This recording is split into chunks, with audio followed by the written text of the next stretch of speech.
నిమిత్తం నేను వచ్చినప్పుడు నాకు అఖండమైనటువంటి స్వాగతం పలికినటువంటి గ్రామ సర్పంచ్ గారికి, ఈ గ్రామ పెద్దలు మన సభాపతి గారికి, చలపతి నాయుడు గారికి, రెడ్డి నాయక్ గారికి, శంకర్ నాయక్ గారికి, ఆ తర్వాత నారాయణకు, అందరికీ ప్రతి ఒక్కరికి పేరు పేరున హృదయపూర్వక నమస్కారం తెలియజేస్తున్నాను. నాకు కల్లూరుపల్లి తాండాలో వస్తే 5-6 మంది బాగా తెలుసు నాకు ఇంతకుముందు. తిరుపాల నాయకు, మీటే నాయకు, రెడ్డి నాయకు, మహేష్ నాయకు, శంకర్ నాయక్ అని ఇంతకుముందు ఒక పిల్లోడు ఉన్నాడు, మన రెడ్డి నాయక్ తమ్ముడు, చనిపోయినాడు అబ్బాయి. ఆ అబ్బాయిని కూడా చాలా నీచంగా కొంతమంది కూర్చొని హత్య చేశారు. మీకు అందరికి కూడా తెలుసు ఏ కారణాలతో చేశారు, ఏం కథ, వాళ్ళు ఏమి అజెండా పెట్టుకొని ఈరోజు తిరుగుతుంటారో కూడా మీకు తెలుసు. అట్లాంటి వాళ్ళందరికీ కూడా బుద్ధి చెప్పాలి మనం. అన్నిటికంటే ముఖ్యంగా ఈరోజు వైఎస్ఆర్ కాంగ్రెస్ పార్టీ తరఫున జగన్మోహన్ రెడ్డి గారికి, ఆ తర్వాత అవినాష్ రెడ్డి గారికి ఓట్లేమని చెప్పి మిమ్మల్ని అభ్యర్థించడానికి, మిమ్మల్ని అడగడానికి మీ ముందుకు ఈరోజు వచ్చినాం. నేను ఓట్లు అడగచ్చు, కానీ మీరు ఓట్లు ఎందుకు వేయాలనేటువంటి విషయం ఒకసారి మీ అందరికి కూడా సవినయంగా మీ అందరికి కూడా నేను వివరంగా చెప్పదలుచుకున్నా. ఏమా మీరందరూ కూడా ఆడవాళ్ళు ఉన్నారు కదా, ముసలి వాళ్ళకి అందరికీ పెన్షన్ వస్తుందా? గడిచిన ఈ వారము పోయిన నెల ఇబ్బంది పడినారా? ఎందువల్ల ఇబ్బంది పడినారు మీరు చెప్పండి. ఎందుకు ఇబ్బంది పడినారు చెప్పండి.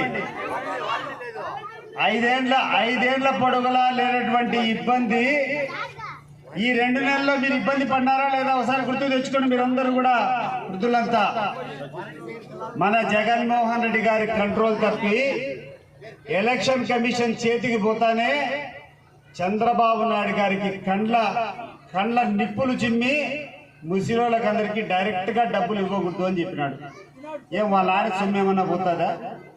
5 సంవత్సరాలుగా ఏ రకంగా ఇస్తాంటారో వాలంటీర్ వచ్చేసి మీ ఇంటికి ఇస్తే చంద్రబాబు నాయుడుకి వచ్చేటువంటి నష్టం ఏంది మీరు ఒకసారి ఆలోచన చేయండి.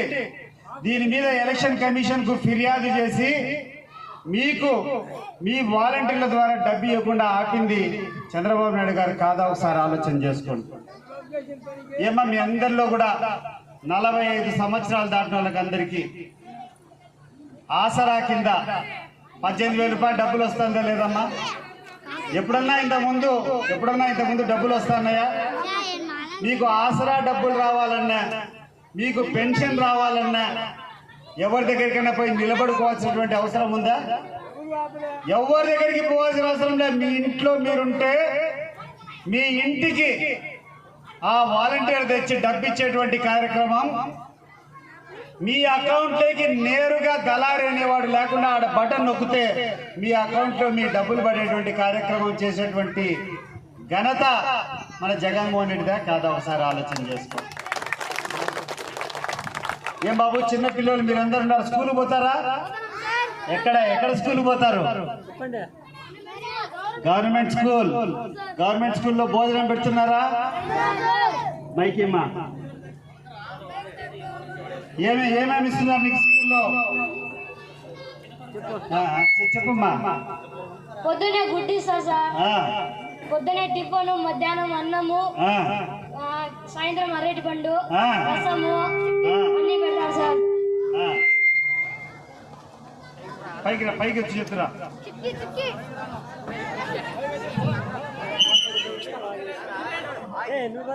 బర్ఫీ అన్ని ఇస్తారు సార్. రోజు క్లాస్మేట్కి ఇస్తా ఉన్నారు సార్, అవి ఇస్తారు. ఇంకా పొద్దున టిఫిన్ అన్ని, పాలు పొద్దున్నే, ఇంకా బ్యాగులు, బుక్స్ అన్ని ఇస్తున్నారు సార్. ఏమా నిజంగా చెప్పండి, మీ ఇంట్లో మీరు పెట్టే భోజనం కంటే మంచి భోజనం జగన్మోహన్ రెడ్డి గారికి మీకు అందిస్తున్నారా లేదా? ఏమ్మా గట్టిగా చప్పట్లు కొట్టండి మా ఒకసారి. జగన్మోహన్ రెడ్డి ఇచ్చేటట్లయితే ఇప్పుడు నీకు ఇంగ్లీష్ మీడియమా తెలుగు మీడియమా చెప్పు. English medium sir. English medium. ఈరోజు ఈనాడు పేపర్లో, ఆంధ్రజ్యోతి పేపర్లో కూర్చొని వాళ్ళు రాస్తాండరు ఇంగ్లీష్ మీడియం వద్దంటే తెలుగు మీడియం కావాలంట. నేను అడుగుతాండ ఈ ఈనాడు పత్రికను, ఈ ఆంధ్రజ్యోతి పత్రికను, చంద్రబాబు నాయుడును, తెలుగుదేశం పార్టీలో 4 రూపాయలు డబ్బులు సంపాదించినటువంటి ప్రతి నాయకుని కూడా నేను అడుగుతాండ, మీ పిల్లలని ఏ స్కూల్కి పంపిస్తాండ్రా? రామోజీరావు ఏమో ఆయన కొడుకుని ఇంగ్లీష్ మీడియంలోనే చదివించుకుంటాడు, ఆయన కోడలు ఇంగ్లీష్ మీడియమే చదివింటుంది, ఆయన మనవడు, ఆయన మనవరాళ్ళు, ముని మనవళ్ళు ఎవరున్నా వాళ్ళేమో ఇంగ్లీష్ మీడియంలో చదువుతారు. కానీ పేదవాళ్ళకి మాత్రం ఇంగ్లీష్ మీడియం ఉండకూడదని చెప్పేటువంటి దౌర్భాగ్యానికి మీరు ఎగినారు. వాస్తవమా కాదన్నా మీరందరూ ఒకసారి ఆలోచన చేసుకొని చెప్పండి. మంచి నాణ్యమైనటువంటి విద్య, నాణ్యమైనటువంటి ఆరోగ్యం మీకు ఎవరికైనా బాగాలేకుండా ఉంటే కడపలో కానీ మీ అనంతపురంలో కానీ మీకు ఎక్కడికి పోతే అక్కడికి ఆ హాస్పిటల్లో, మంచి హాస్పిటల్లో ఉచితంగా వైద్య సేవ చేసేటువంటి పరిస్థితులు ఉన్నాయా లేదా ఒకసారి ఆలోచన చేసుకోండి. ఏమ్మా ఉన్నాయా? ఫ్రీగానే చేస్తారు కదా. మరి మీకు మీకు మీకు పెన్షన్లు వస్తాండే, 45 సంవత్సరాలు దాటితే మళ్ళా మీకు ఆసరా వస్తూ ఉంది. డ్వాక్రా అందరికి కూడా మీకు 0 వడ్డీ వస్తుందమ్మా. ఏమ్మా డ్వాక్రాలో ఉన్నారా మీరు? డ్వాక్రాలో 0 మాఫీ వచ్చిందా? 0 వడ్డీ. మరి ఇన్ని స్కీములు చేస్తే ఆయనకు వేయకుండా రామా మాట్లాడతావా?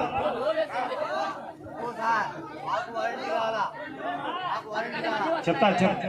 మీకు మీ గ్రామాల్లో ఉన్నటువంటి అన్ని వసతులతో పాటు రేషన్ కూడా మీకు రావాల్సినటువంటి బియ్యం కూడా మీ ఇంటికి తెచ్చేటువంటి ప్రభుత్వం జగన్మోహన్ రెడ్డితో పాటు మనం పులివెందుల నియోజకవర్గంలో ఉన్నాం. బాగా వెనకబడినటువంటి మండలం ఏంది పులివెందుల నియోజకవర్గంలో అంటే చక్రాయపేట మండలం. ఆ చక్రాయపేట మండలంలో కూడా పూర్తిగా వెనకబడినటువంటి గ్రామాలు ఏముంటాయంటే ఈ కొండవారినటువంటి కల్లూరుపల్లె, ఎర్రగూడి, ఇవన్నీ బాగా వెనకబడినటువంటి గ్రామాలు.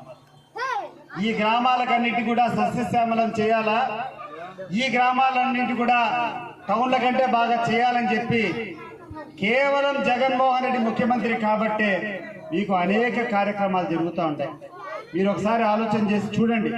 మీ రోడ్లు ఈ నుంచి ఇప్పుడు కల్లూరుపల్లి నుంచి వేంపల్లికి పోవాలంటే ఎర్రగుడి తాండ మీదుగా రామచంద్ర నాయకు ఉన్నాడు ఇక్కడ. అక్కడ రామచంద్ర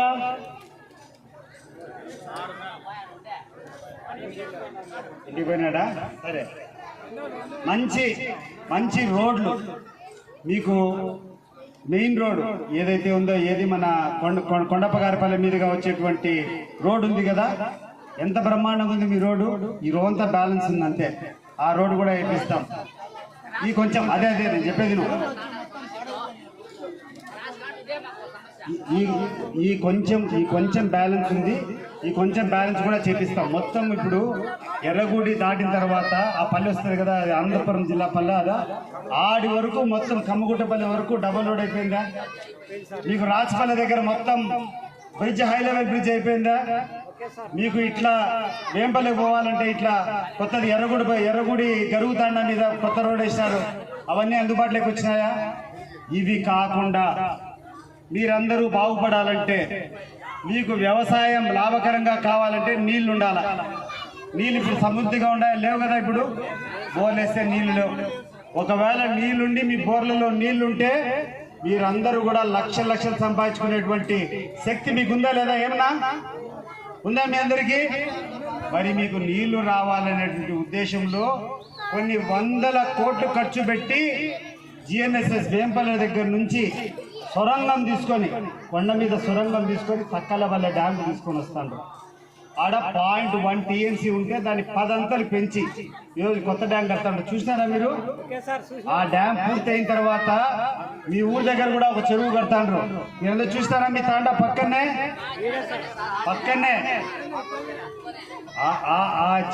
ఈడ కట్టే డ్యామ్ కూడా 90 కోట్ల రూపాయల డ్యామ్.